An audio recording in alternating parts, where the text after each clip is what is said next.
Vous allez bien ce soir? C'est une grâce encore d'être là, de goûter à la fidélité du Seigneur. Je crois que on est gâtés, non? On est gâtés, frères et sœurs. D'entendre ce que nous entendons, de pouvoir vivre les choses que le Seigneur nous demande de vivre. On a besoin de considérer cette grâce, non? Et réellement de voir à quel point le Seigneur veut nous rendre libres. Hein? Libres, bien sûr, de nos manquements, de faiblesses quand on tombe, mais aussi libres de tout ce qui nous empêche de manifester son cœur. En emmenant la vérité de son évangile à nos cœurs pour nous montrer là où on a besoin de s'aligner à son cœur. Non, frères et sœurs? Amen. C'est pourquoi il est bon pour nous d'être là, où sa parole vient confronter nos vies, confronter de la manière dont on voit les choses, dont on essaie de faire des choses et de se soumettre à sa volonté, frères et sœurs. Et quand le Seigneur nous parle, nous reprend, c'est jamais pour nous abaisser. Au contraire, frères et sœurs, c'est pour nous élever, non? C'est pour nous emmener à être comme lui. C'est pourquoi on a besoin d'être reconnaissant, d'entendre ce que nous entendons. Amen. De faire partie de cet ensemble, de cette équipe que le Seigneur a construit, a élevé pour emmener la vérité de l'Évangile au milieu des nations, frères et sœurs. Il y a tellement d'églises qui ne goûtent pas à cette vérité. Tellement d'églises qui sont loin du fondement de l'Évangile. Mais nous, quelle est notre responsabilité envers ce que nous recevons? Quel est notre cœur?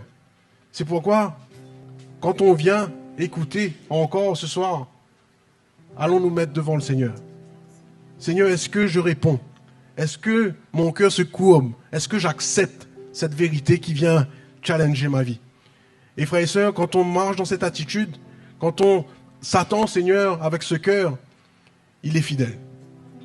Il est fidèle pour nous réconforter, pour nous enseigner, nous montrer la lumière et nous emmener à marcher avec lui. Amen, frères et sœurs. C'est pourquoi ce soir encore, allons disposer nos cœurs. Je ne sais pas qu'est-ce que le Seigneur a encore pour nous en réserve ce soir, mais une chose est sûre, il veut rajouter une pierre. Amen. Hein? Un fondement a déjà été posé et on a reçu quelques pierres, non? Ce week-end, il y a quelques pierres qui ont été posées, mais le Seigneur veut continuer à investir. Le Seigneur veut continuer à construire. Donc ce soir, avec ce cœur, cette attitude-là, allons le laisser œuvrer, non, frères et sœurs? Amen. Allons nous lever, louer, adorer le Seigneur. Alléluia. Lève-toi, sois éclairé. Lève-toi, car la lumière arrive. La gloire de l'Éternel se lève. La gloire de l'Éternel arrive. La gloire de l'Éternel se lève sur toi. Lève-toi, sois éclairé. Lève-toi, car ta lumière arrive. La gloire de l'Éternel se lève. La gloire de l'Éternel arrive. La gloire de l'Éternel se lève sur toi. Lève-toi, sois éclairé. Lève-toi, sois éclairé. Lève-toi, car la lumière arrive. La gloire de l'Éternel se lève. La gloire de l'Éternel arrive.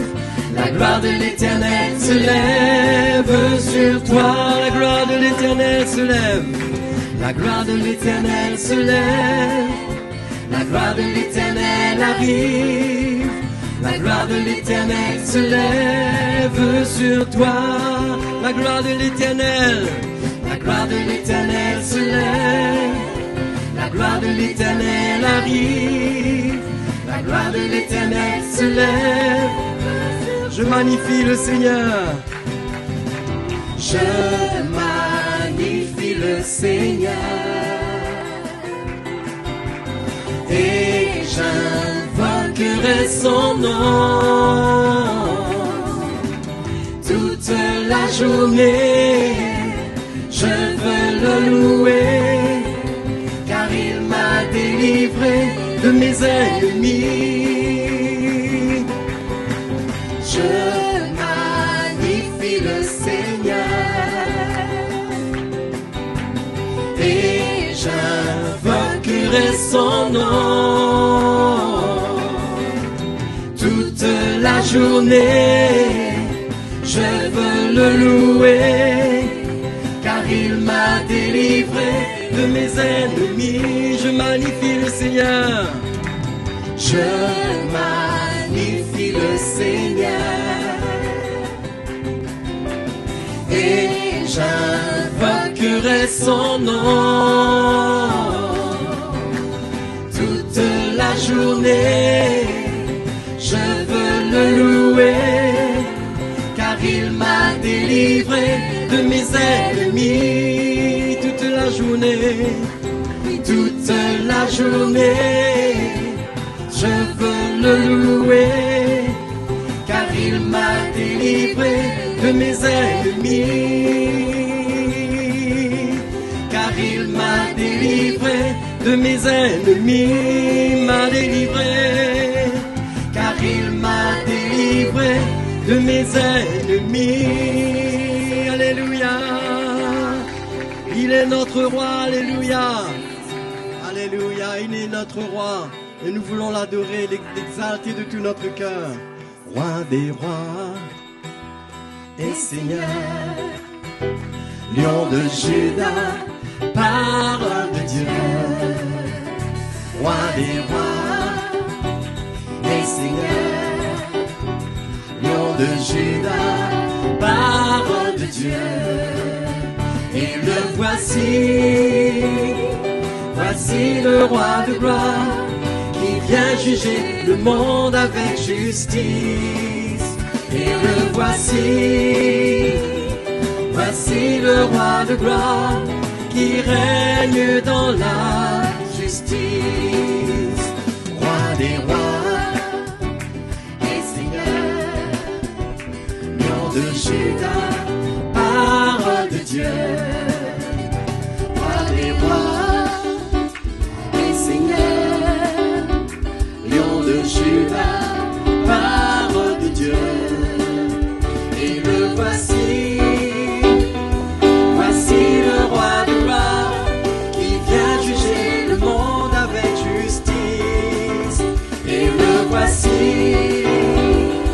voici le roi de gloire qui règne dans la roi des rois, Seigneur des seigneurs, et Seigneur, Lion de Juda, parole de Dieu.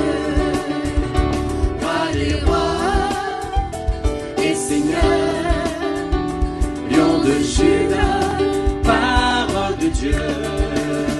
Et le voici, voici le roi de gloire qui vient juger le monde avec justice. Et le voici, voici le roi de gloire qui règne dans la justice. Et le voici, voici le roi de gloire qui vient juger le monde avec justice. Et le voici, voici le roi de gloire qui règne dans la justice,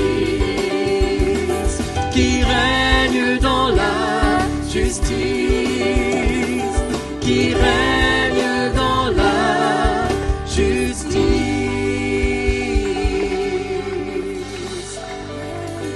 Alléluia, Seigneur, Dieu Tout-Puissant. Oui, tu règnes dans la justice, Seigneur. Alléluia, nous t'adorons, Seigneur. Nous t'adorons, notre Dieu. Alléluia. Alléluia. Alléluia. Tu as la gloire, Seigneur. Oh, merci, Jésus. Saint-Esprit, sois le bienvenu parmi nous. Saint-Esprit, sois le bienvenu parmi nous. Esprit de vérité, merveille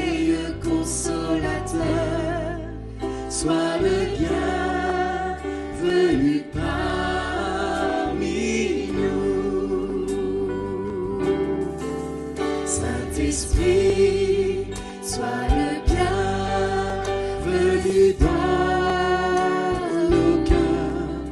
Saint-Esprit, sois le bienvenu dans nos cœurs. Esprit de vérité, merveilleux consolateur, sois le bienvenu dans nos cœurs. Saint-Esprit, Saint-Esprit, sois le bienvenu parmi nous. Saint-Esprit, sois le bienvenu parmi nous. Esprit de vérité, merveilleux consolateur, sois le bienvenu parmi nous. Esprit de vérité, esprit de vérité, merveilleux consolateur, sois le bienvenu parmi nous. Esprit de vérité, esprit de vérité, merveilleux consolateur, sois le bienvenu parmi nous. Sois le bienvenu parmi nous. Sois le bienvenu parmi nous.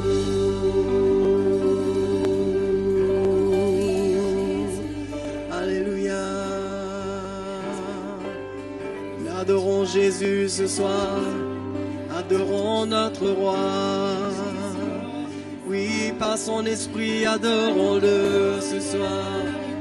Adorons notre Seigneur, car il est tout puissant. Ô Seigneur Jésus, nous te louons. Nous t'adorons, Seigneur. Alléluia. Alléluia. Car il n'y a personne comme toi. Car il n'y a personne comme toi. Car il n'y a personne comme toi. Tu es le roi.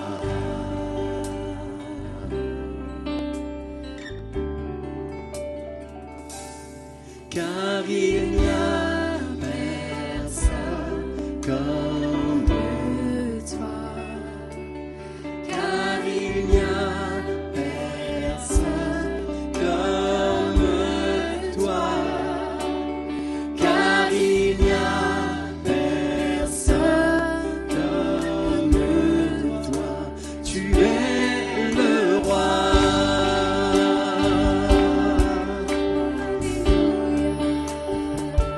Nous t'adorons, Seigneur. Nous t'adorons, Seigneur. Nous t'adorons, Seigneur. Tu es le roi. Car ton nom est si merveilleux. Car ton nom est si merveilleux. Car ton nom est si merveilleux, Seigneur. Car ton nom est si merveilleux. Tu es le roi.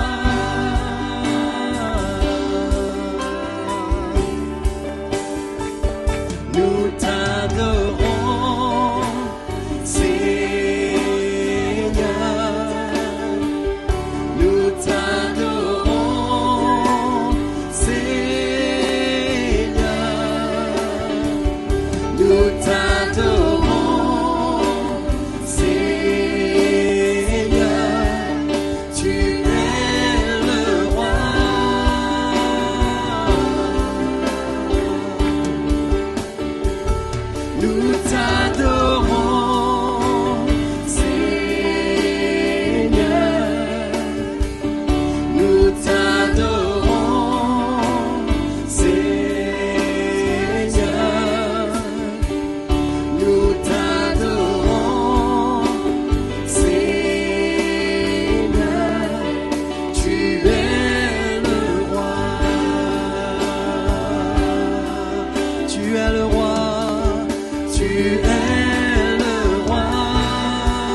Jésus.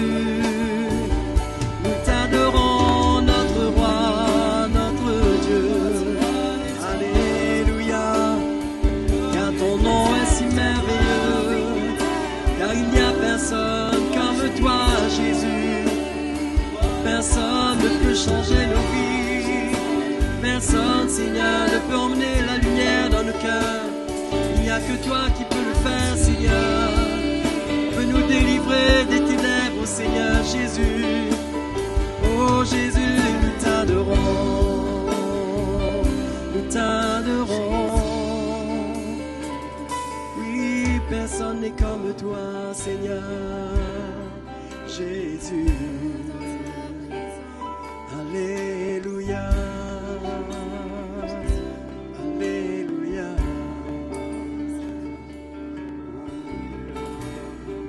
T'adorons, Seigneur, t'adorons, Jésus. Alléluia, merci Seigneur. Merci Seigneur.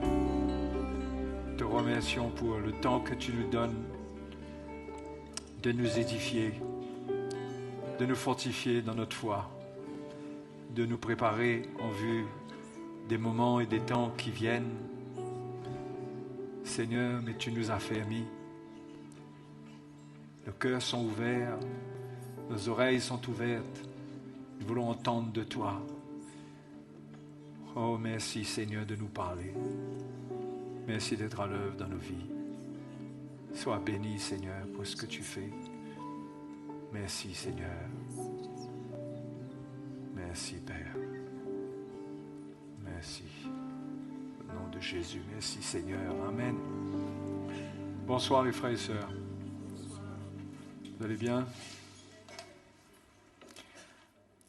J'aimerais lire avec vous dans 1 Pierre chapitre 5.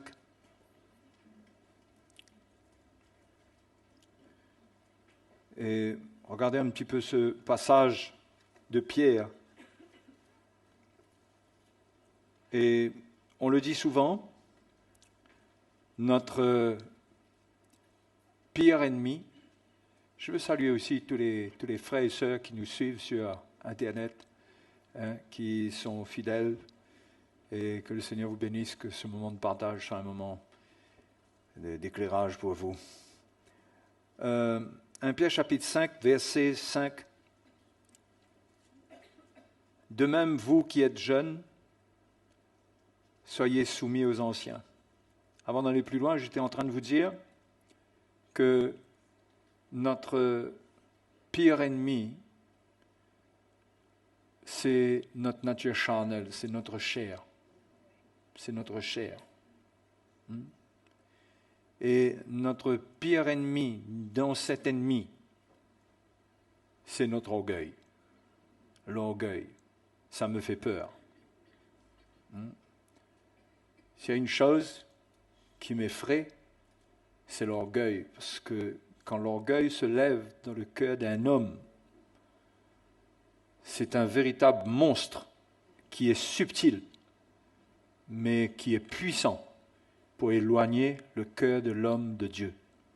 L'orgueil. Jean cite l'orgueil de la vie parmi les 3 éléments qui sont dans le monde. Convoitise de la chair, convoitise des yeux, il y a l'orgueil de la vie, c'est-à-dire l'état d'esprit dans lequel l'homme vit, qu'il a amené sous l'inspiration du diable de construire ce monde que nous voyons, que Satan appelle cela sa gloire, qu'il a voulu proposer ça à Jésus. Mais un monde rempli de corruption, un monde sans espoir. Et c'est l'orgueil, c'est à cause de l'orgueil que ce monde-là a été construit de cette manière. Et cela reproduit l'orgueil chez les hommes, c'est-à-dire l'élément même qui existe en Satan. Cet orgueil, cette indépendance de Dieu, ne pas vouloir se soumettre à Dieu, devenir sa propre autorité. Cet orgueil est dans le monde. L'homme vit avec ça. Nous sommes nés avec ça. Nous sommes encouragés à vivre avec ça. C'est très puissant. L'orgueil de la vie se voit dans tout ce que le monde expose, dans la manière que le monde encourage les habitants de la terre. Et là-dedans, il y a la valorisation de soi-même. Prendre soin de soi-même, même si c'est au détriment des autres. Vivre une vie qui n'est pas à la hauteur aussi de nos moyens. Une vie dont l'orgueil crée une apparence de richesse, alors que c'est une grosse coquille vide. L'homme est vide, l'homme n'a pas Dieu. L'orgueil, c'est l'ennemi de l'homme, c'est dans l'homme. C'est un des éléments qui est entré sciemment dans l'humanité par le péché. Et cela est très fort dans notre chair. Très très fort. Étant chrétien, il n'est jamais loin. Cet orgueil n'est jamais loin. Pour résister à Dieu. Pour ne pas se soumettre à Dieu. Et pour expliquer le bien fondé de décisions orgueilleuses. Pour se justifier. L'orgueil est notre ennemi, contre lequel nous devons nous mettre en garde. Et c'est pourquoi, quand Pierre parle de la manière dont il parle ici, dans son épître au chapitre 5, il parle de la relation des jeunes par rapport aux anciens, mais ça comprend tout le monde, puisqu'ensuite il dit « Et tous, dans vos rapports mutuels, revêtez-vous d'humilité. Car Dieu résiste aux orgueilleux. L'orgueil est dangereux parce que l'orgueil produit la résistance de Dieu envers nous. Nous aurions beau croire et beau dire et crier fort que nous sommes les enfants de Dieu, qu'il n'y a pas de problème. Mais si nous sommes trouvés orgueilleux, cette parole s'applique à nous.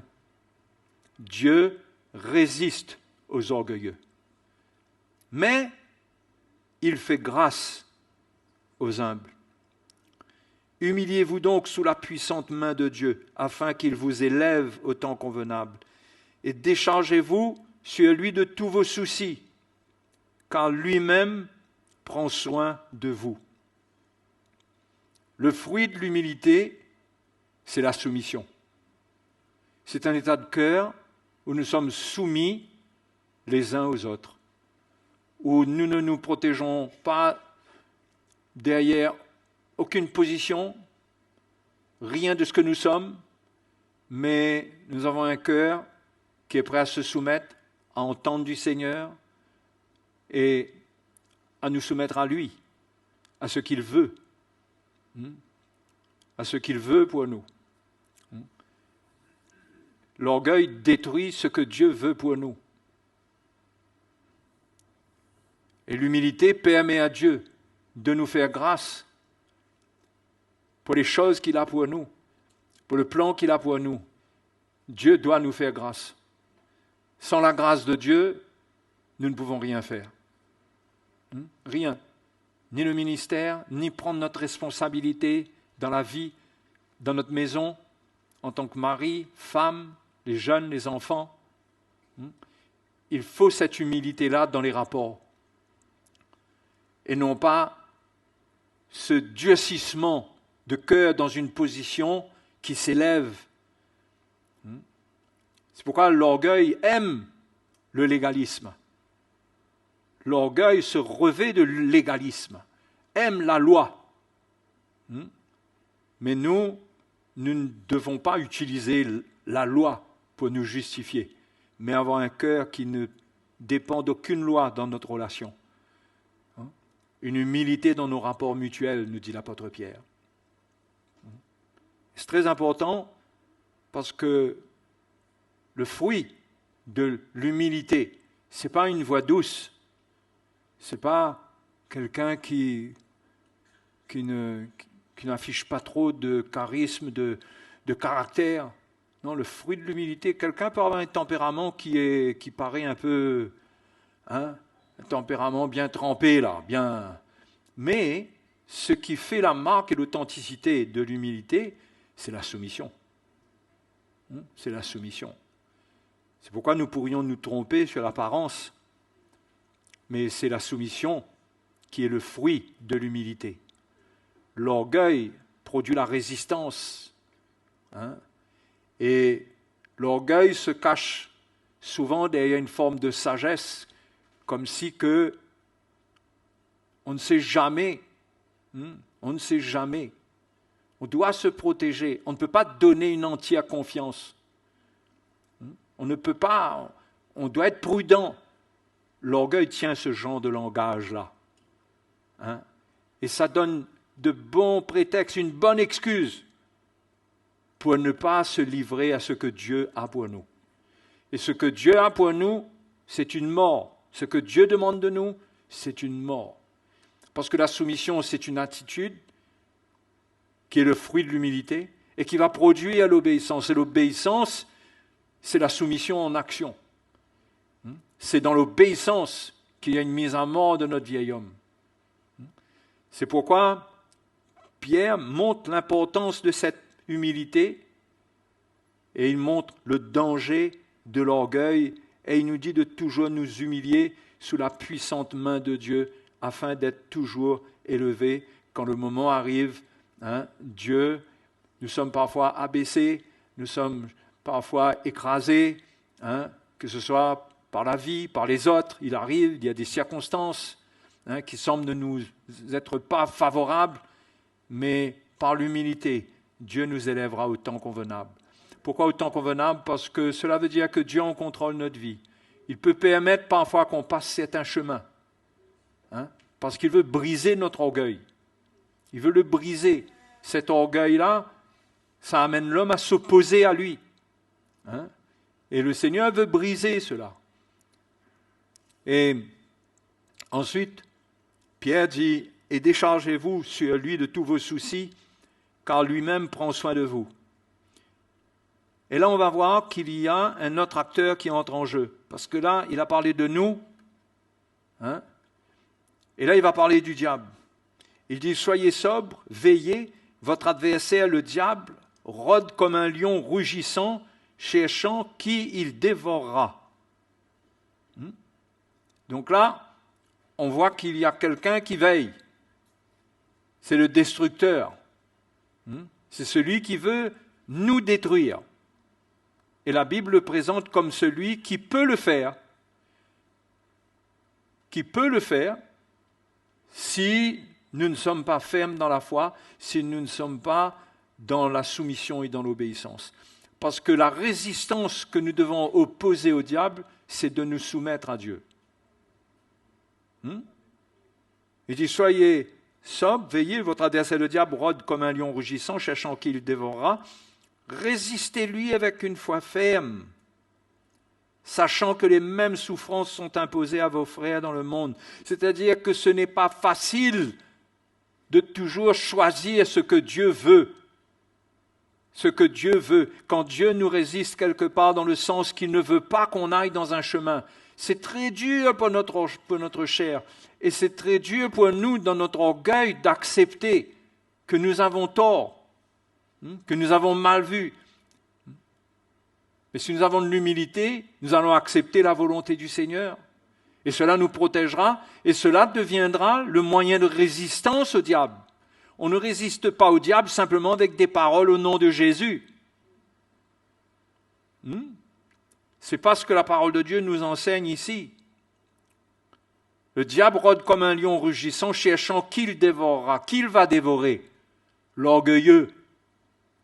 C'est ça que Pierre est en train de présenter dans le contexte. Celui qui ne marche pas dans l'humilité, qui ne se revêt pas d'humilité. C'est l'orgueilleux qui peut se faire dévorer. C'est lui qui va tomber dans les pièges du diable. Et l'orgueil tend des pièges, fait que l'homme tombe dans des pièges parce que son orgueil le dispose à la chute. La Bible dit que celui qui est orgueilleux, il aura une chute. Il dit que l'orgueil précède la chute. L'orgueil précède la chute. Parce que l'orgueil, on dit aussi, l'orgueil rend aveugle. L'orgueil nous ferme les yeux, nous empêche de voir dans l'esprit, nous empêche de voir le danger. Et comment? Mon message est tout simple ce soir dans mon cœur pour vous. Vraiment. c'est d'avoir cette humilité de cœur. Et cette humilité de cœur qui nous amène à nous soumettre à Dieu. Cette humilité-là, ça crée comme un bouclier sur notre vie. L'ennemi ne peut pas nous atteindre parce que toutes ces tentations rejoignent l'orgueil. Oui?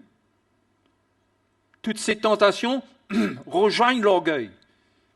C'est pourquoi Jean parle de l'orgueil de la vie. Et tout est conçu dans le monde par rapport à l'orgueil. Donc, les tentations pour nous faire chuter, ça vient souvent, c'est en rapport souvent avec l'orgueil.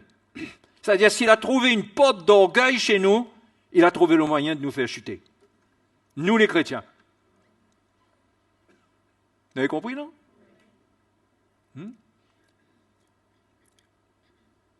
Même les tentations qui sembleraient être liées, par exemple, à la convoitise ou autre. Mais peut-être que si on arrivait à regarder bien en profondeur, on trouverait de l'orgueil qui a cédé la place à l'ennemi pour amener son plan, son piège. Donc c'est sûr que si on marche dans l'humilité et qu'on comprend cette attitude de soumission, on comprend qu'on n'est pas des gens qui comprennent tout, qui connaissent tout, qui sont assez grands, qui peuvent prendre toutes leurs décisions tout seuls, qui peuvent marcher tout seuls comme chrétiens. Vous savez, si on pouvait marcher tout seul comme chrétien, vous croyez que le Seigneur aurait bâti l'Église? Non, mais dites-moi. Le Seigneur n'aurait pas eu besoin de bâtir l'Église. Il aurait fait en sorte, depuis la création, depuis le commencement de l'Église primitive, que tous les chrétiens aient une Bible et qu'ils aillent chez eux avec leur Bible, qu'ils prient, et puis fini. Mais le Seigneur sait que l'Église est une place, c'est un lieu de protection pour nos vies, mais vivre dans l'Église, ça demande de l'humilité. Vivre dans l'Église, ça demande de l'humilité. Et l'orgueil, souvent c'est l'orgueil qui fait que des chrétiens se retirent eux-mêmes de l'Église, rétrogradent. Parfois on peut croire que c'est une tentation, bien sûr, il peut y avoir des choses comme ça, mais souvent c'est l'orgueil, c'est le fait de ne pas accepter la manière dont Dieu établit son Église, la manière dont Dieu a fait de nous un membre dans l'Église. Il y a une humilité dans laquelle il faut vivre, se tenir, pour rester au milieu de l'Église.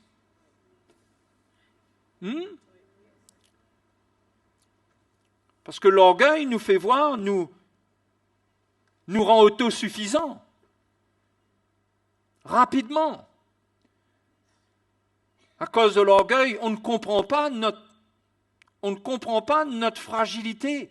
On croit qu'on est capable, on croit qu'on est fort. Et on juge ceux qui tombent. On ne comprend pas qu'ils peuvent tomber. C'est l'orgueil qui fait croire à quelqu'un qu'il est meilleur, qu'il est supérieur. Même s'il ne le dit pas comme ça, mais le fait de juger les autres, c'est l'orgueil qui fait qu'on juge les autres. C'est parce qu'on croit que jamais ça va nous arriver, mais qu'est-ce qu'on en sait, nous? Qu'est-ce qu'on en sait? Qui sait si le mois prochain tu seras encore à l'église? Qui sait ce qui t'arrivera? Qui sait ce qui m'arrivera? Je dois marcher dans la crainte de Dieu. Je dois me mettre en garde contre cela. Je dois faire attention parce que c'est l'élément qui ouvre la porte à l'ennemi et qui le permet de dévorer. C'est ça que Pierre présente ici. Il rôde comme un lion rugissant. Certainement qu'il tournait autour de l'église de Corinthe. Et il a fini par entrer et amener la division, créer la zizanie au milieu des frères, et amener des clans. C'est l'orgueil. Quand l'orgueil est trouvé, mes frères, mes sœurs, quand le diable trouve l'orgueil chez vous, ou chez moi, chez nous, une grande porte favorable qui lui est favorable est ouverte. Ne croyons pas qu'il en est autrement. C'est pourquoi nous devons permettre à l'Évangile de briser cela. Un homme brisé, c'est un homme dont l'orgueil est brisé. Ce n'est pas sa vie qui est brisée, c'est son orgueil qui est brisé. C'est ça un homme brisé. C'est un homme qui, son orgueil prend un coup. Il n'a plus de force pour se défendre, pour se justifier. Il n'a plus d'histoire à raconter. Il est brisé. Il se vide de beaucoup de choses charnelles parce que quand l'orgueil est brisé, la chair perd sa fondation. La chair perd sa fondation. Les œuvres de la chair perdent ses racines. Donc, ne devons pas prendre à la légère cet élément d'humilité et cet élément de l'orgueil qui est un danger pour nous.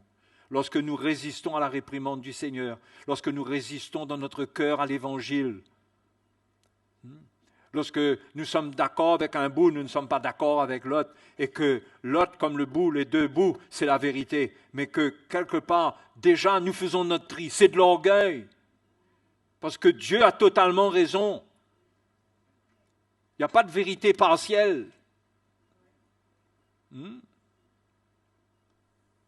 Et l'orgueil aime profiter de la liberté. C'est un terrain favorable pour amener le chrétien dans le chemin qu'il ne faut pas, l'amener dans la désobéissance, parce qu'il est libre. L'orgueil va toujours gonfler le vieil homme. L'ennemi va gonfler ce vieil homme-là avec de l'orgueil pour qu'il vive, non pas selon l'esprit, mais selon la liberté. Selon la liberté.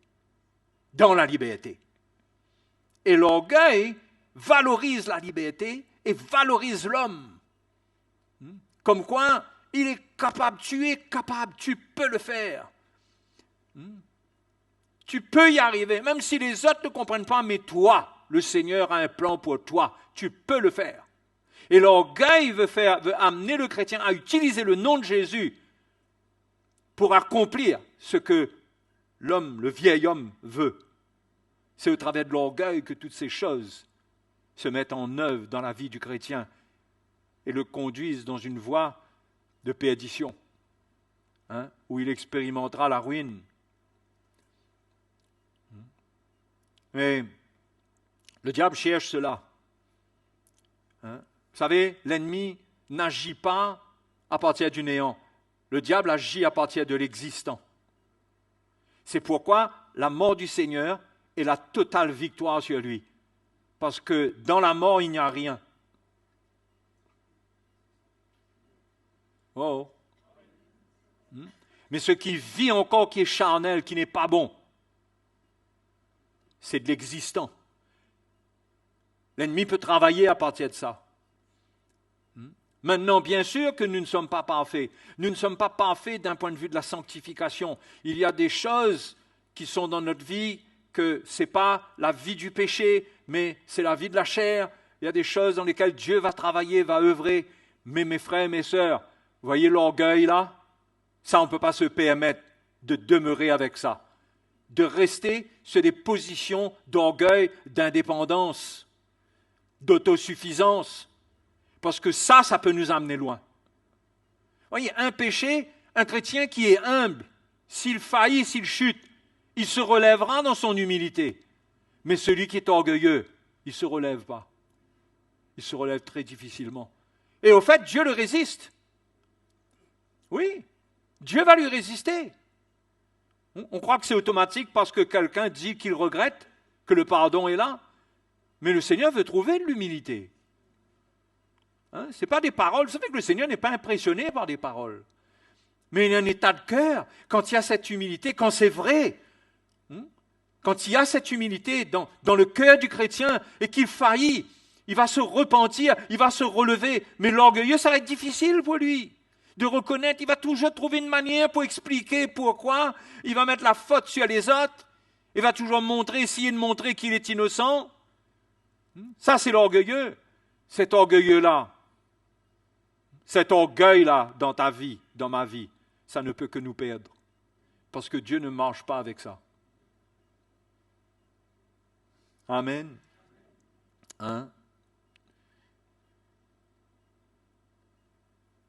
Pierre dit, résistez-lui avec une foi ferme. une foi ferme dans la vérité, parce qu'on se soumet à Dieu en se soumettant à la vérité. Hein? Vous savez, parfois les chrétiens, ils vivent à partir d'une conviction qui n'est pas attachée à la vérité. Et ils disent, moi je suis convaincu que Dieu me montre ça comme ça. Et pour eux, là, ils se soumettent à Dieu. Parce qu'ils sont convaincus que ça, c'est de Dieu. Or, la vérité juge déjà cette chose comme n'étant pas de Dieu. Est-ce que Dieu est confus? Hein? Est-ce que le Saint-Esprit travaille contre la parole de Dieu? Jésus lui-même, il a résisté au diable dans le désert avec la parole de Dieu en disant, il est écrit, il est écrit. Il n'a pas cherché en lui-même, dans la chair de l'homme, puisqu'il était le Fils de l'homme, une forme de conviction, mais il s'est tenu fermement avec les Écritures. Les Écritures. Et à 3 reprises, il a opposé à l'ennemi les Écritures, ce que les Écritures disent. Et à la fin, la Bible dit, le diable le laissa. Le diable le laissa. Et Pierre nous dit qu'il fuira l'un de nous. Jacques le dit ailleurs aussi. Hein? Il dit de résister avec une foi ferme. Quand on résiste avec la parole de Dieu, ce n'est pas quelque chose de technique. Notre vie est soumise à cette parole. Et nous avons une force, nous avons une foi à cause de cette soumission pour résister au mal. Donc cet orgueil qui ne se soumet pas à la vérité, c'est un piège. Ce n'est pas anodin. Parfois les chrétiens sont d'accord avec certains sujets, ils ne sont pas d'accord avec d'autres. C'est vrai qu'il y a des petits points sur lesquels on peut avoir des opinions différentes sur des sujets. C'est un sujet. Mais il y a des sujets qui touchent notre vie, qui sont sérieux, qui sont en rapport avec le fondement. Ça, on ne peut pas avoir notre opinion. Déjà, toute la vérité devrait être accueillie. Mais il y a des choses qui sont très sérieuses, qui concernent notre vie, qui concernent l'Église, qui concernent notre famille, qui sont des choses fondamentales. Des vérités fondamentales pour le salut de notre famille. L'attitude du mari par rapport à sa femme, la soumission de la femme par rapport au mari, l'obéissance des enfants, tout cela, ça doit se construire. Parce que ça amène une protection sur la maison. Et il y a l'humilité dans les rapports mutuels, mais il y a un ordre, parce que Dieu veut cet ordre. Ce n'est pas négociable. Personne ne peut venir avec son opinion concernant ces choses. Parce que c'est la vérité, ça vient du Seigneur, ça vient de l'apôtre des païens qui a reçu ça du Seigneur Jésus, l'apôtre Paul. La Bible dit, ne soyez point sages à vos propres yeux. Ne soyez point sages à vos propres yeux. N'ayez pas confiance dans votre interprétation, dans votre compréhension, qui ne vous amène pas en total agrément, accord avec la vérité. Il n'y a pas d'inspiration qui soit de Dieu et qui amène une autre position que celle que la parole de Dieu nous donne. Non? C'est sérieux. C'est comme ça qu'on construit notre vie. Et cela se passe dans l'humilité. Personne ne domine sur personne. L'humilité est là dans les cœurs, dans les foyers, dans l'Église. Tous dans vos rapports mutuels, revêtez-vous d'humilité. Personne n'est là pour faire valoir qu'il est quelqu'un d'extraordinaire. Paul dit aux Galates, si quelqu'un croit être quelque chose, alors qu'il n'est rien, il s'abuse lui-même. On n'est rien. Ce que l'on est, ce qui doit valoir dans notre vie, prévaloir, c'est Christ en nous. C'est la vérité avec laquelle nous vivons. Nous devons vouloir vivre cette vérité-là. C'est elle qui amène une résistance au diable. Une résistance qui l'amène à fuir. C'est cette vérité quand on s'accorde avec elle. On ne peut pas arranger notre vie à notre manière.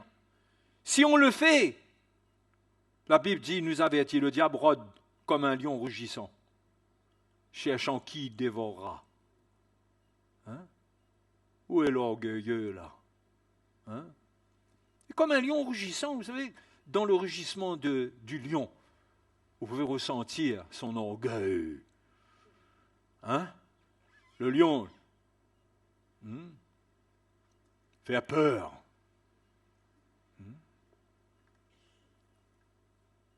L'exemple du lion est donné pour nous montrer l'orgueil qu'il y a dans l'ennemi et qui cherche les orgueilleux. Qui les cherche. Si tu as de l'orgueil, tu vas répondre. Ce n'est pas qu'on est complètement sans orgueil, mais si on vit avec ça comme fondement, il arrive qu'on ressent ça, bien sûr. Mais on doit sortir de là, s'humilier. Et l'Église, la manière dont l'Église est faite et construite, c'est pour confronter ça. Il n'y a pas de place pour l'orgueil dans l'Église. Quand la vraie construction vient, l'orgueilleux est confronté. Parce que Dieu résiste aux orgueilleux et l'Évangile transporte un message qui résiste à l'orgueil dans l'Église. Donc, celui qui se tient sur une position orgueilleuse, il va être choqué, il va être secoué. Mais celui qui est prêt à s'humilier, il va entendre les paroles de Dieu. Il va accueillir les paroles du Seigneur. Ce sont des paroles libératrices pour lui. Parce qu'il n'est pas en accord avec sa chair, il ne veut pas vivre sa vie. Il soumet sa vie, il reconnaît que Dieu est le Dieu souverain qui règne sur sa vie. Il ne peut pas avoir de plan. Tout dépend de Dieu.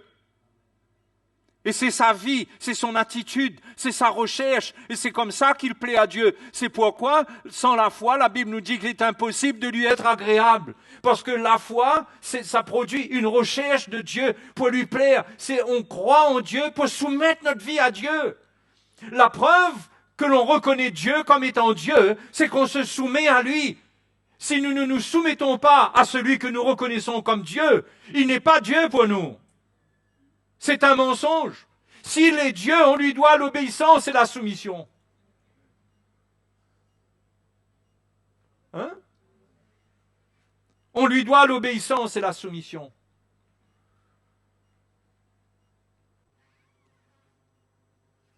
Il y a beaucoup d'orgueil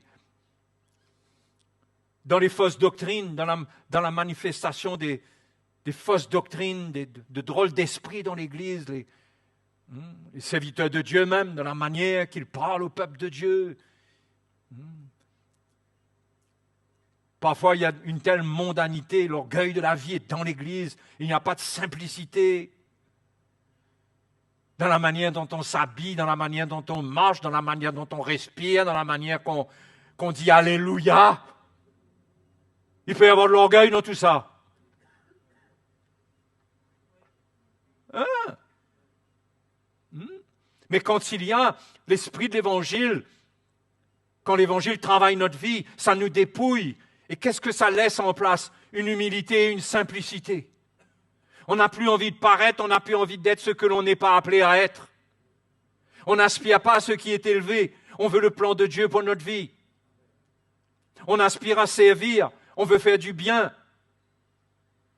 Parce que l'Évangile agit en nous, l'Évangile brise notre orgueil et crée en nous cette simplicité. Mais quand il n'y a pas ce travail-là, l'orgueil est présent dans l'Église, dans les relations. Il y a de la compétition, il y a des clans, il y a des jugements. Et à beaucoup d'égards, cet orgueil-là prend un habillement. Ça peut être des paroles, ça peut être le linge, les vêtements, ça peut être les chaussures. L'orgueil prend une forme. L'orgueil a besoin de toutes ces choses. Il ne peut pas se cacher. Si on sait discerner, on le trouve. Et ceux qui se laissent dépouiller, ils perdent cet orgueil de la vie, là, cette apparence. Dépendent de l'apparence qu'on doit prendre. Dépendent de ce que l'on possède. Parce que ce qu'on possède vient habiller, vient nous revêtir quelque part et faire croire que nous sommes quelqu'un, que nous avons réussi. Mais nous avons échoué, au fait. Nous avons échoué. C'est pourquoi nous devons faire attention. Parce que le monde, l'esprit du monde, pompe nos enfants. avec un esprit de réussite, dans lequel il y a beaucoup d'orgueil qui rentre. Parfois, les enfants même ne comprennent pas comment ils sont sous pression de réussite. C'est vrai qu'il faut veiller qu'un enfant ne soit pas paresseux, c'est pas de ça que je parle. Mais pourquoi est-ce que les enfants ne vivent pas une vie justement qui est différente que le monde? Pourquoi nous, on est chrétiens, on veut leur imposer une vie, un style de vie qui finalement est inspiré du monde et vient du monde? Il doit y avoir un amour, il doit y avoir un cœur, une simplicité, une humilité dans le rapport avec lui, un accompagnement, où il n'est pas oppressé, où on n'oblige pas, on ne met pas devant lui la grande réussite. Enfin, les parents disent, on veut encourager leurs enfants, ils disent, il faut que tu crois en toi-même. Et ça semble être un peu vrai, mais c'est dangereux. Parce que c'est vrai que l'enfant, il ne doit pas perdre confiance en lui-même dans le sens que, comme si qu'il se voit nul. Mais parfois, on gonfle l'enfant, on lui donne une vision de la vie. En même temps, il marche avec nous dans l'église. Bon, tout d'un coup, ça se transforme en réunion de parents, là.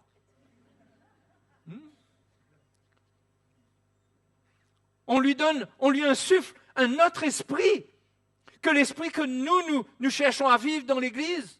Et l'enfant ne s'identifie pas à ça, il ne comprend pas, il y a une confusion. Il y a une confusion qui s'installe. Et on ne réalise pas, on peut être en train de gonfler l'orgueil d'un enfant, lui donner une vision de la vie qui est malsaine. On est en train d'investir en lui une vision de la vie dans laquelle il n'y a pas de réalité, dans laquelle il n'y a pas d'avenir. On ne sait même pas combien de temps ce monde-là va encore durer. Ça ne veut pas dire qu'on ne fait plus rien, on va s'asseoir et on n'envoie plus l'enfant à l'école parce qu'on ne sait pas combien de temps. Non, on fait ce qu'on doit faire. Mais il y a un état d'esprit dans lequel on doit faire attention d'entrer, dans lequel l'orgueil est là, présent, et nous ne réalisons pas. Cet orgueil devient une source de motivation. Et on accompagne l'enfant dans cette vision qu'il faut qu'il croie en lui-même, qu'il faut qu'il croie en ses capacités. Et parfois, l'orgueil des parents fait qu'ils n'acceptent pas que leur enfant est très limité. C'est toujours l'orgueil. C'est toujours l'orgueil. Il y a des enfants qui sont hyper intelligents, il y a des enfants qui sont intelligents, il y a des enfants qui sont moins intelligents. Vous avez beau faire, c'est comme ça. N'essayez pas de raisonner là-dessus, il faut l'accepter. Mais il faut faire avec, il faut accompagner et ne pas être en train de gonfler l'enfant à coups de vision charnelle, mondaine. Qu'après, pauvre enfant, il est piégé dans la vie avec ça ensuite. Le jour que tu vas vouloir l'arrêter, parce qu'il veut aller faire ses études en Chine, il a trouvé une porte là-bas pour gagner 10 000 $ par mois. Et tu vas te contredire, maintenant tu vas lui dire, il faut arrêter maintenant. Toute sa vie, tu l'as gonflé à coups de vision charnelle comme ça. Au lieu que dans la vie, on lui apprenne le contentement, la simplicité. Ça ne veut pas dire qu'il faut qu'on tombe dans la paresse. Non. On sait, on fait ce qu'on fait, on apprend dans la mesure qu'on peut apprendre. On l'encourage. S'il ne réussit pas totalement, on doit faire attention que notre orgueil n'accepte pas ça. Et qu'on vienne le condamner pour ses manquements. Dans ce cas, qu'est-ce qui va se passer? Il va se détester. Il ne va pas s'aimer. Il ne va pas aimer qu'il est comme ça. Mais pourquoi moi je réussis pas, les autres réussissent? On doit apprendre à aimer. Désolé, je viens là-dessus, mais je ne voulais pas. Et on ne réalise pas comment notre orgueil peut alimenter quelque chose de mauvais chez l'enfant. Que si au contraire, on lui enseignait le contentement, la simplicité, et qu'on lui disait de se calmer, qu'il n'y a pas le feu, travaille, et on l'accompagne pour qu'il développe le potentiel qu'il a. Et on n'a pas d'orgueil qui nous empêche de discerner ce qu'il est réellement. Parce que l'orgueil nous fait avoir des idées concernant ce qu'il est, qui est au-dessus de ce qu'il est. Et nous empêche d'accepter ce qu'il est.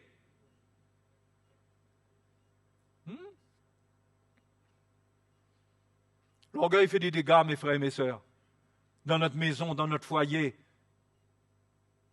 dans la manière qu'on communique avec les autres. Il faut laisser nos enfants tranquilles et les éduquer, leur apprendre premièrement les éléments de base de la vie, la soumission, le service, le contentement. Et là-dessus, on les accompagne dans la vie, pas avec l'orgueil. L'enfant, ce n'est pas celui qui nous sortira d'affaires plus tard parce qu'on est pauvre aujourd'hui. Ce n'est pas ça.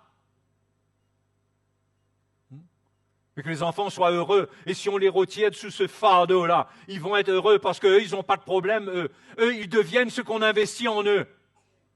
Et ils vont être fatigués avec ce qu'on va mettre en eux. Le problème, si un enfant redouble.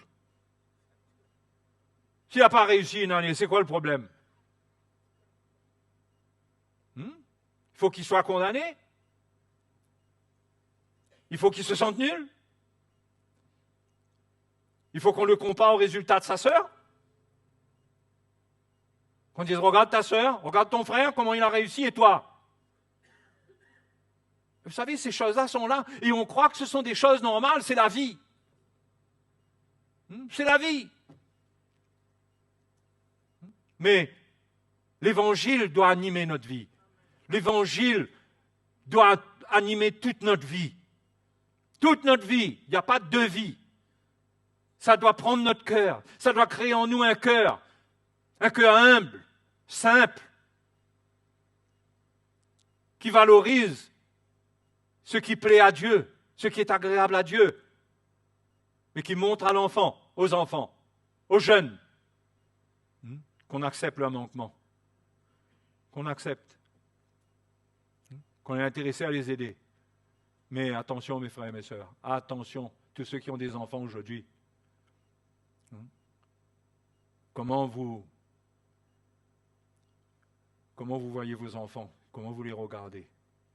Apprenez à les regarder dans l'esprit, à les conduire dans l'esprit, plutôt que de les regarder dans la chair, regarder le monde et être paniqué.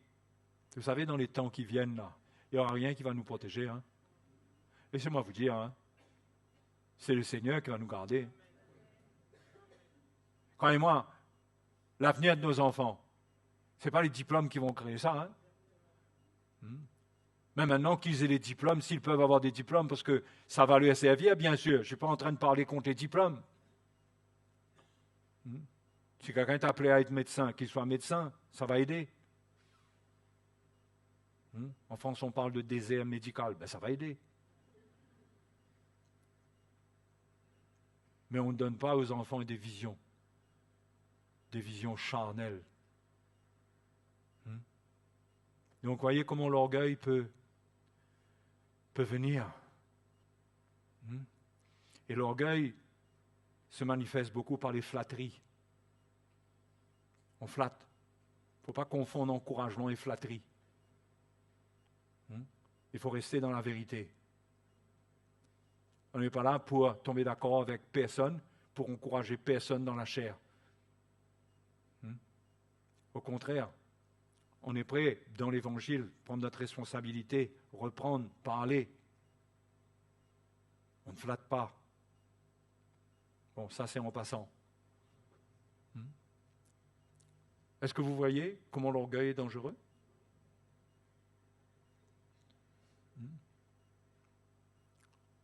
L'orgueil, ça nous laisse croire que tout est bien pour nous quand on est seul. Qu'est-ce qu'on est bien quand on est seul? Personne ne nous confronte. L'orgueil nous tient à l'écart. On se croit sage. C'est de l'orgueil, on est sage à nos propres yeux. On croit que tout est bon, sauf la communion fraternelle. C'est OK, le message est OK. Sauf cette affaire de se soumettre, de s'ouvrir, de partager notre cœur. Ça, ça c'est autre chose. Ah bon? L'orgueil nous fait prendre des positions comme ça, contre ce que Dieu a pour nous, dans lequel il y a des trésors pour nous. Il y a des trésors pour nous, et on est privé parce que Dieu nous résiste. Et il y a des choses pour lesquelles nous prions, nous demandons à Dieu qui ne viennent pas vers nous, parce que Dieu trouve de l'orgueil dans notre vie. L'orgueil est subtil, hein? C'est subtil, hein? Parfois, on voit quelqu'un, il est orgueilleux parce qu'il y a une manifestation très visible que c'est un orgueilleux. Mais l'orgueil est très subtil. Très subtil. Faisons attention à nous-mêmes, qu'ils viennent se nicher en nous, qu'au fur et à mesure, nous prenons notre vie en main. Nous avons notre manière de voir l'Évangile, nous avons notre manière de voir les choses, et parce que cela nous coûte un peu de souffrance de nous identifier, alors on évite cette voie-là, ça rajoute encore. Mais mes frères, mes sœurs, il est temps pour nous, aujourd'hui, de nous identifier pleinement à l'Évangile et de ne pas résister avec orgueil, croyant que nous allons réussir, nous. Eh bien, c'est parce que la parole de Dieu nous enseigne. La parole de Dieu dit que le diable cherche comme un lion rougissant, cherchant qu'il va dévorer. Il rôde. Et en même temps, au début, Pierre nous parle de nous et de Dieu. Ensuite, il parle du diable qui rôde, faisant comprendre comment on doit résister au diable en nous soumettant à Dieu. Et à la fin, c'est très encourageant, parce que le verset 10 nous dit, 1 Pierre chapitre 5, verset 10, « Le Dieu de toute grâce qui vous a appelé en Jésus-Christ à sa gloire éternelle, après que vous aurez souffert un peu de temps, vous perfectionnera lui-même, vous affermira, vous fortifiera, vous rendra inébranlable. » Ça s'adresse à qui, ça? Ça s'adresse à ceux qui sont humbles. Le Dieu de toute grâce, ce n'est pas le Dieu de toute grâce pour l'orgueilleux. Il n'y a pas de Dieu de toute grâce pour l'orgueilleux. Ça s'adresse à celui qui accepte les souffrances pour s'humilier. Humiliez-vous, verset 6 nous dit, donc sous la puissante main de Dieu, afin qu'il vous élève au temps convenable. C'est là que le Dieu de toute grâce se tient, avec celui qui s'humilie, parce qu'il a une souffrance, il est brisé. C'est difficile d'accepter certaines choses, mais il s'humilie.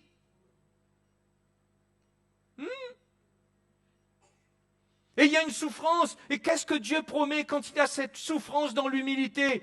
Il promet de nous relever. Il promet de faire une œuvre. Parce que c'est dans cette attitude-là que l'on trouve la puissance de la croix.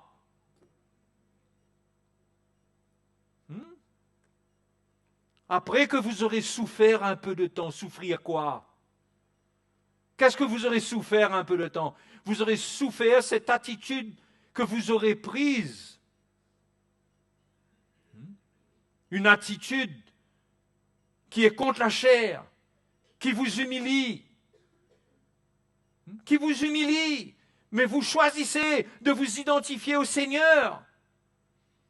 Et cette attitude vous unit à Christ dans sa mort et aussi dans sa résurrection. Cette attitude vous fait rejoindre le Seigneur dans sa mort et vous expérimentez une mort. Et cette mort produit une souffrance, produit un brisement.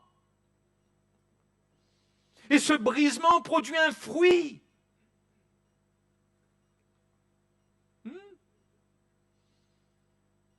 C'est là que Pierre dit, après que vous aurez souffert un peu de temps, il vous perfectionnera, le Dieu de toute grâce. C'est lui qui va faire, il ne va pas vous résister, parce qu'il voit votre humilité, il voit votre soumission.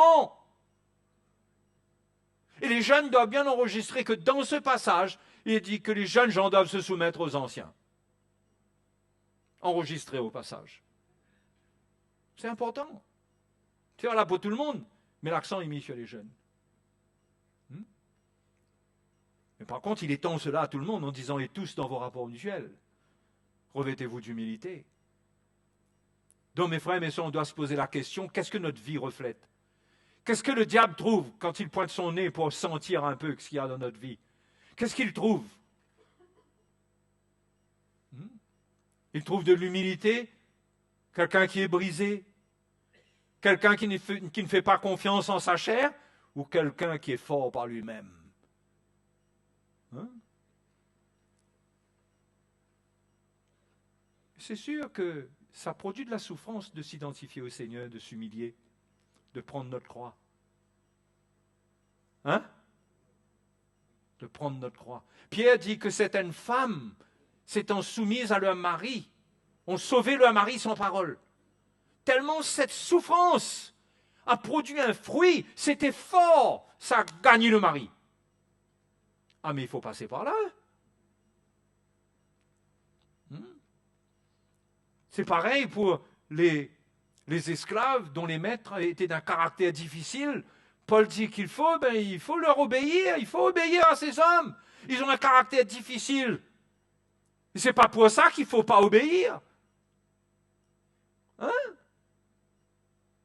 Et à chaque fois, Paul montre que dans cette obéissance qui coûte quelque chose, il y a un fruit. Il y a un fruit qui est le Seigneur, qui est le fruit de sa mort et de sa résurrection. Ce n'est pas la capacité de la chair et de l'homme, mais ça coûte une souffrance qui est celle de prendre cette croix, de renoncer à soi-même, de mourir. Ah oui, ça amène une souffrance, mais cette souffrance-là, il faut voir ce qu'elle produit. Elle produit l'œuvre de Dieu. Mais nous, on veut l'œuvre de Dieu directement, nous. Ah Seigneur, j'aimerais tellement être humble. Là, tout le monde est d'accord, on aimerait être humble. Hein? Oh Seigneur, moi je veux cette humilité-là, moi.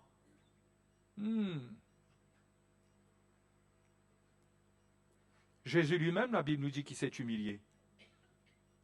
Quand il s'est tenu dans le désert face au diable, il a cité les Écritures. Vous croyez qu'il n'aurait pas pu résister au diable sans citer les Écritures? Il était dans un esprit d'humilité. Il faisait ce que nous devions faire pour nous donner un exemple.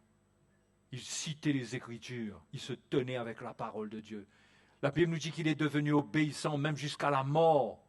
Dans tous les détails, il a été obéissant pour amener cette mort en notre faveur, pour nous faire vivre cette mort. Quand nous allons nous identifier, nous, plus tard à cela, on vivrait cette mort, la puissance qu'il y a dans cette mort, c'est-à-dire la mort de notre vieil homme, pour avoir la vie qu'il y a en lui aujourd'hui, là où il est. Mais cela coûte d'accepter le brisement. On veut un brisement dans des situations faciles. Hein? On veut que ce soit facile. Et parfois, les choses viennent d'une manière que si on l'avait choisi, on n'aurait pas choisi cette manière-là. Au fait, on ne choisirait aucune manière. Nous, on veut un Dieu magicien. Il y a des miracles que Dieu fait, oui. Mais croyez-moi, les frères et sœurs, l'œuvre de Dieu en nous, là, c'est attaché à cette croix. Et cette croix, c'est un appel à mourir, à renoncer à nous-mêmes, à ne pas laisser l'orgueil se dresser, se mettre en travers, à s'exprimer, à dire des choses qui n'ont plus aucun rapport avec Dieu, avec le cœur du Seigneur. Et que si on le fait, on a failli, qu'on se repente, mais qu'on ne reste pas avec ça et qu'on n'insiste pas dans la même direction. Mais n'oublions jamais, l'orgueil précède la chute. L'humilité précède la gloire. Hein? La gloire. C'est ce que Pierre présente quand il parle de cette œuvre. Celui qui vous a appelé en Jésus-Christ à sa gloire éternelle. Il vous perfectionnera. Il prendra de la gloire qui est en Christ. Il mettra ça dans votre cœur. Au fur et à mesure que vous acceptez que votre chair meurt, que votre orgueil ne conduit plus votre vie. Il mettra un partage de sa gloire en vous, sa force. L'apôtre Paul dit qu'il vous fortifie dans votre âme intérieure selon la richesse de sa gloire. Dieu partage sa gloire avec les humbles. Les frères et les sœurs, ne ratons pas l'œuvre de Dieu dans notre vie. Humilions-nous. Humilions-nous. Ne laissons pas l'orgueil prendre position dans notre maison, dans l'église. Humilions-nous, écoutons, soyez des enfants obéissants. C'est tellement important que Paul dit même, faites toutes choses sans murmure ni hésitation. Faites toutes choses sans murmure ni hésitation. Il n'y a pas de place au milieu de nous pour de la résistance. Hein? Et ça, c'est l'œuvre de Dieu.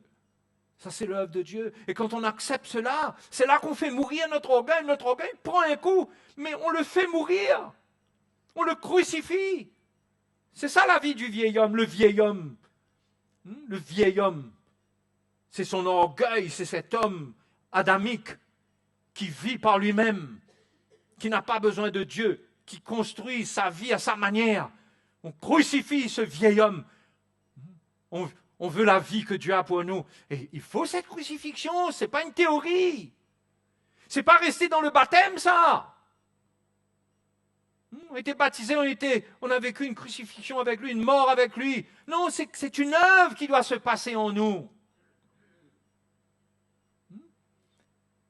Et il y a 1000 occasions pour faire mourir cet orgueil-là. Pourquoi? Parce qu'il y a 1000 occasions pour que l'orgueil se manifeste. Combien de fois par jour notre orgueil peut se manifester? Nous n'acceptons pas qu'on nous dise certaines choses. On n'accepte pas que notre femme nous parle, les maris. La femme, elle aussi, elle n'accepte pas. Comment il faut se soumettre au mari?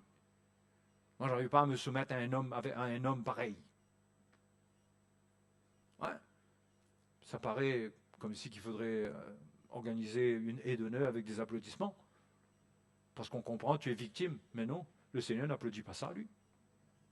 Non, croyez-moi, le Seigneur n'applaudit pas ça. Il a compassion. Parce qu'il voit qu'on est prisonnier de quelque chose. Il n'y a rien qui doit être une raison pour nous de justifier le péché de l'orgueil dans notre vie. C'est l'orgueil qui nous rend durs quand nous parlons aux autres, quand nous les encourageons, nous les exhortons, dans nos rapports avec eux. On prend une attitude, on prend de la hauteur. Il faut que les gens ressentent sur quel piédestal on est, où on est, qu'ils n'oublient pas qui on est. Mais c'est tellement bon de rester dans la simplicité, de laisser le ministère de l'Esprit faire les choses, amener la lumière, éclairer, libérer. Alléluia. Et ça favorise les liens spirituels, la communion, les liens fraternels. Ça donne de la place pour que l'amour vienne. Dans l'amour, il n'y a pas de position. Il n'y a pas de complications dans l'amour. Je ne suis pas en train de dire qu'il n'y a plus de respect pour rien, etc. Non. Mais il n'y a pas cet orgueil. On a toujours un petit peu d'orgueil, chacun de nous. Mais faisons-le mourir. Et parfois, il y a des moments où Dieu nous attrape. Il nous attrape d'un coup. Ouf. Sérieux, Mais c'est l'occasion de vivre un vrai brisement. C'est à nous de comprendre ça. De prendre notre croix. Alléluia. Mes frères et mes sœurs, c'est pas compliqué ce que je vous ai partagé ce soir-là. Je crois pas, L'orgueil peut se cacher derrière tout, derrière ce qui est beau, derrière une belle voix qui chante, derrière un instrument qui joue bien, derrière plein de choses. L'orgueil, c'est pourquoi il doit être crucifié, et c'est Dieu qui sait l'attraper et le crucifier. Et il nous faut collaborer. Si jamais vous vous sentez humilié, prenez cela dans l'esprit. Ça veut dire quoi? Si vous êtes humilié pour une circonstance, on dit souvent, prends ça dans l'esprit. Ça veut dire quoi? Prends ça à la manière du Seigneur. Prends ça comme quelque chose, comme une occasion qui vient de Dieu. Prends ce qui est de l'esprit dedans, que l'esprit veut faire. Prends, accueille, identifie-toi à la croix. Si tu ne t'identifies pas à la croix, tu ne vas pas saisir ce que le Seigneur veut faire en toi là-dedans. Tu vas devenir une victime, tu vas mourir là-dedans. Ton cœur va se gâter, tu vas te détruire. Mais si tu comprends, tu vas crier à Dieu pour avoir la force d'y faire face. Et la mort va s'opérer profondément en toi, mais il y aura une telle vie ensuite. Sinon, on croit que la vie chrétienne, c'est là-dedans, vivre la vie chrétienne. Moi, je vous dis, si on ne s'occupe pas en premier de cet orgueil-là, c'est lui en premier là dont il faut s'occuper là dans notre vie. Là. C'est lui. Et une fois qu'on s'occupe de lui, là, il y a beaucoup de choses qui se passent. il y a des relations qui se créent. Hein? Il y a un cœur qui est ressenti. Il y a le don de Dieu qui émerge de nos cœurs, de notre vie. Il y a quelque chose d'autre. Il y a Christ qui vient avec son humilité, sa douceur. Il dit, je suis doux, je suis humble de cœur. C'est pas ça qu'il dit? Je suis humble de cœur. Et quand ça se manifeste, on devient une bénédiction pour les autres. On amène le cœur du Seigneur au milieu de nous, dans notre maison, envers nos enfants. Et nos enfants sont heureux. Les enfants sont heureux. Donc, frères et sœurs, moi je ne veux pas aller plus loin. Et j'avais ça à cœur ce soir, de parler contre cet orgueil-là. C'est pas joli, hein? L'orgueil produit une pitié de soi parfois. On est victime. En réalité, on est orgueilleux. Ouais, tu souffres. Tu souffres, mais pourquoi tu ne prends pas ta croix comme le Seigneur? Pourquoi tu ne lui obéis pas au Seigneur? Pourquoi tu ne dis pas au Seigneur, j'accepte que c'est comme ça? C'est ton œuvre dans ma vie, fais ton œuvre dans ma vie, c'est ça qui m'intéresse. Mais l'orgueil nous amène toujours à réagir fortement. Mais ça nous arrive à tous tout le temps, ça. Hein? Mais si nous pouvons saisir l'occasion, et je termine, je vous dis moi, c'est vraiment une bombe qu'il faut désamorcer parce qu'on ne sait pas quand elle va exploser, cette bombe-là. Elle nous accompagne, elle est dans notre vie, elle est dans notre cœur, dans notre manière de voir les choses, elle est là. Il faut la désamorcer. C'est la croix qui la désamorce. Quand la croix brise cet orgueil, l'orgueil est désamorcé. Pourquoi on parle? Je parle de l'exemple de désamorcement, désamorçage, de bombe. Parce qu'un jour, ça va exploser. Un jour, ça va être le piège. Un jour, il y aura une situation. Un jour, on aura le coup de colère de trop. On aura la parole de trop. On aura l'action qui ira trop loin. On ne pourra pas le maîtriser. Il faut le faire mourir tous les jours. S'humilier, servir. C'est pourquoi le Seigneur nous parle de servir. Parce que servir, c'est rester dans une attitude humble. C'est s'abaisser devant les autres. Oui. Le service, ça nous amène à nous abaisser. Pourquoi Jésus a dit qu'il faut nous laver les pieds les uns des autres? Parce qu'il faut s'abaisser devant ces pieds-là pour laver ces pieds-là. Tu n'es pas en haut là. Et le Seigneur dit à ses disciples, lavez-vous les pieds les uns des autres, parlez-vous dans la vérité, venez avec humilité, avec amour, prenez soin, prenez ce pied-là, lavez-le, ne venez pas avec une brosse en fer là-dessus. Amenez de l'eau, rafraîchissez, soyez dans la vérité. Mais abaissez-vous, servez. Quand on sait avec ce cœur-là. Sinon, il y a quoi là? On est meilleur que l'autre. On est le professeur. On est monsieur comme les frères mauriciens disent, monsieur Contout, c'est bien ça? Hein, monsieur Contout? Les frères et les sœurs, prenons le bon chemin. Hein? Le chemin de l'humilité. Alléluia! Vous êtes OK? Crions au Seigneur. Oh, que Dieu nous vienne en aide. Que cette croix ne soit pas une théorie, un message qu'on entend tout le temps. Qu'on puisse l'approprier, se l'approprier. Je veux cette croix dans ma vie. Je veux cette croix sur mon vieil homme. J'en ai assez de résister, que Dieu est en train de me résister. Et là, on est dans une lutte avec Dieu. Seigneur, tu ne comprends pas que cet homme-là ou cette femme-là, change-la parce qu'on regarde comment je souffre. Mais tu ne comprends pas que ton orgueil te prive même de l'exaucement de ta prière. Humilie-toi, accepte ton chemin, souffre. Souffre avec Christ. Et Dieu fera son œuvre. C'est la promesse de la parole de Dieu. Alléluia. Hein? Allez, allons nous mettre debout. Allons chercher le Seigneur un moment ensemble. La parole du Seigneur a parlé à votre cœur? Et c'est le moment pour vous de parler au Seigneur. Mais parfois, on est tellement confronté par la parole de Dieu qu'on a du mal à tenir. Mais mes frères et mes sœurs, restons sous l'effet de la parole du Seigneur. Et demandons au Seigneur son aide, le Saint-Esprit. Jésus, aide-nous. Aide-nous dans notre faiblesse de la chair. Aide-nous à être des gens humbles, prêts à écouter, prêts à recevoir, prêts à entendre. Hein? Alléluia. Les jeunes ou les autres, soyez soumis aux anciens, je suis prêt. Si vous êtes humble, vous êtes prêt à en recevoir une visite d'un ancien pour qu'il vous parle, pour qu'il vous exhorte. Vous êtes prêt dans l'humilité à partager votre cœur. Il est prêt dans l'humilité à vous partager ce qu'il ressent et à vous aider. C'est pas merveilleux? L'orgueil prive de tout ça. Chacun s'enferme dans sa maison. Chacun s'enferme dans sa petite boîte. L'humilité crée de la place pour des liens, pour des relations spirituelles. Alléluia. Et c'est ça l'Église, les frères et sœurs. Hein? C'est ça l'Église. Donc ce soir, tournons-nous vers le Seigneur. Prions un moment. Prions un moment.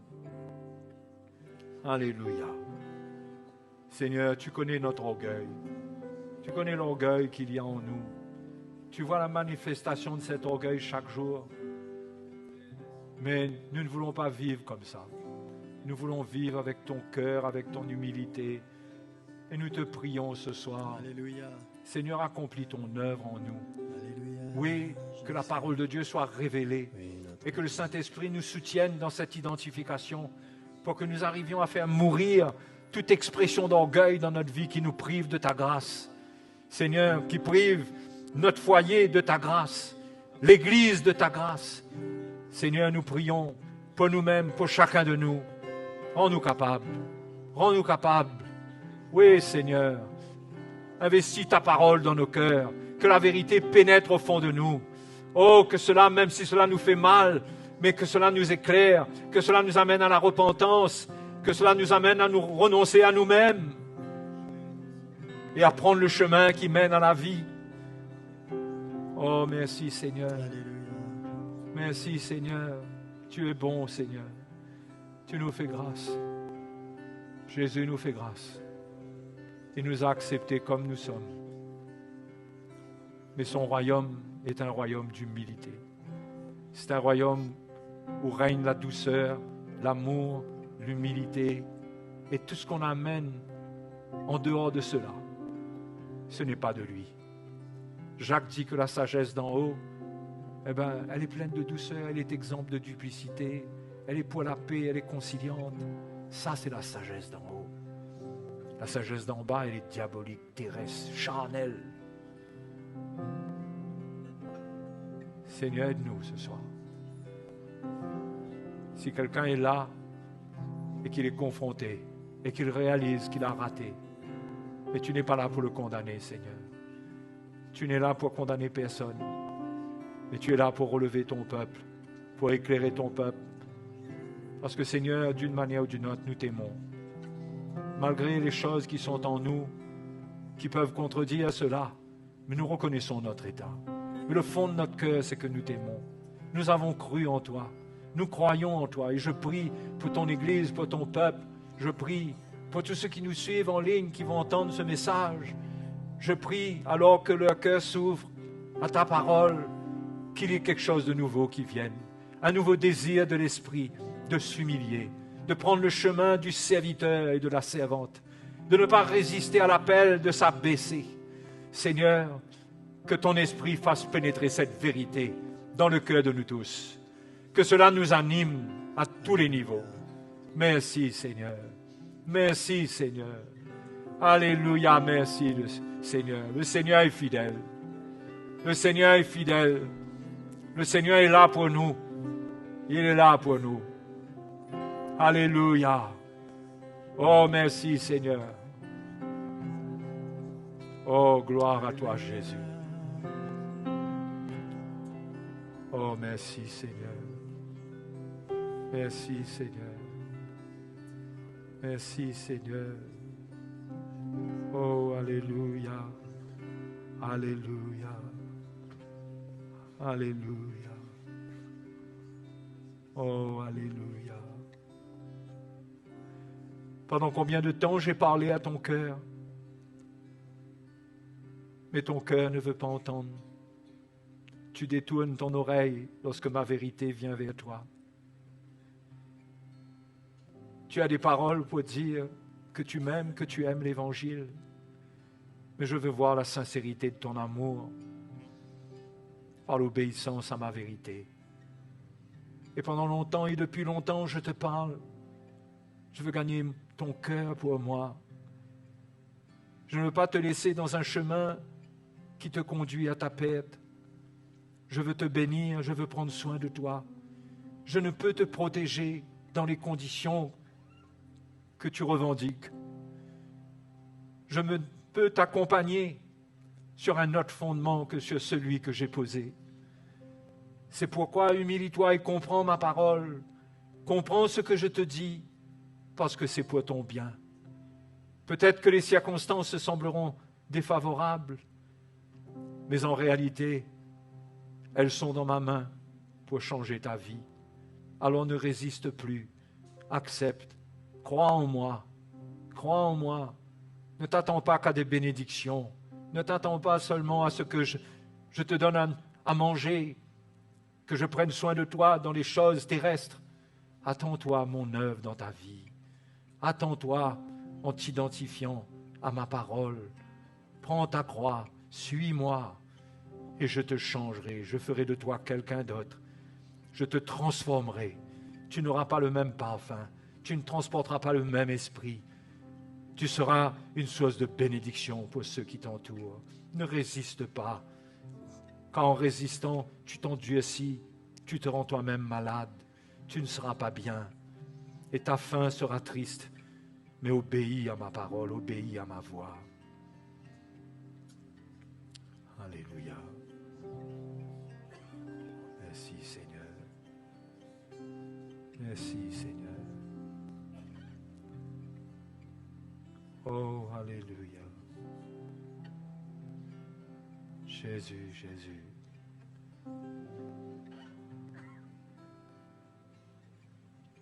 Alléluia.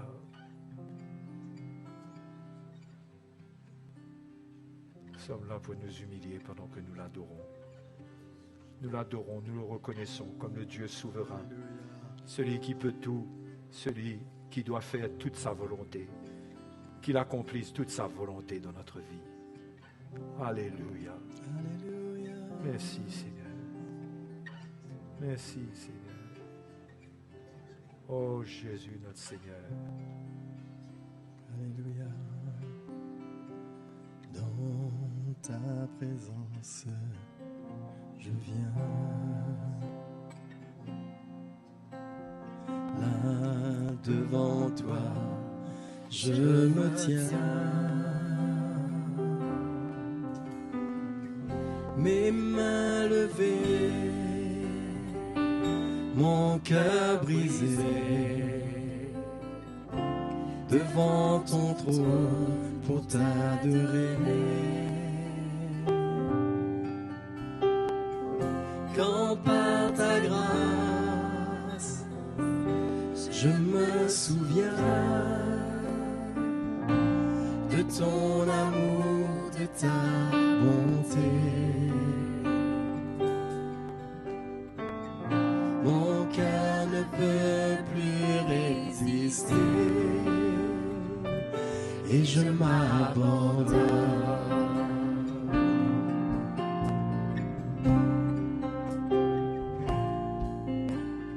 Dans ta présence, je viens. Là devant toi, je me tiens. Mes mains levées, Approchons-nous du Seigneur ce soir sans crainte. mon cœur brisé, Venons à lui, il nous accueille. devant ton trône pour t'adorer. Il nous accueille alors que nous nous humilions pour l'adorer. Quand par ta Alléluia. grâce, je me souviens de ton amour, de ta bonté. Mon cœur ne peut plus résister et je m'abandonne.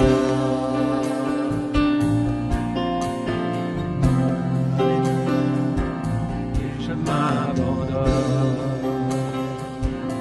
Mes mains levées, mon cœur brisé. Oh oui. Mes mains levées, mon cœur brisé. Merci Seigneur.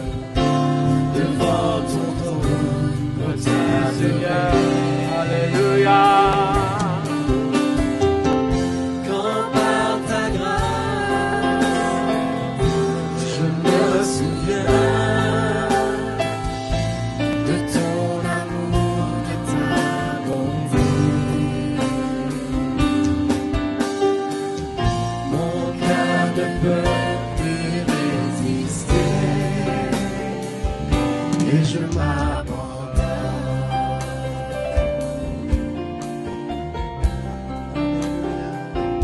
Alléluia.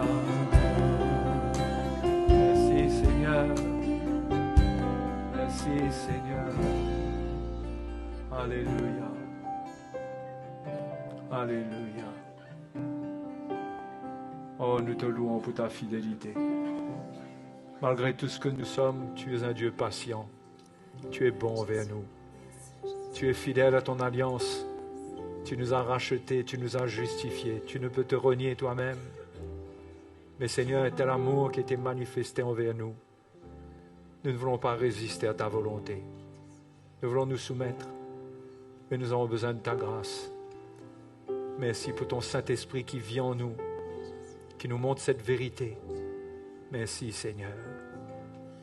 Merci Seigneur. Alléluia. Que Jésus soit glorifié. Alléluia. Amen, alléluia. OK. Alléluia. Hein? Voilà, je vous laisse avec ces paroles. Allez, bonne soirée.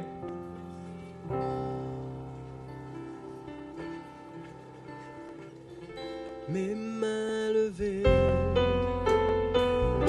mon cœur brisé, devant ton trône pour t'adorer. Quand par ta grâce, je me souviens de ton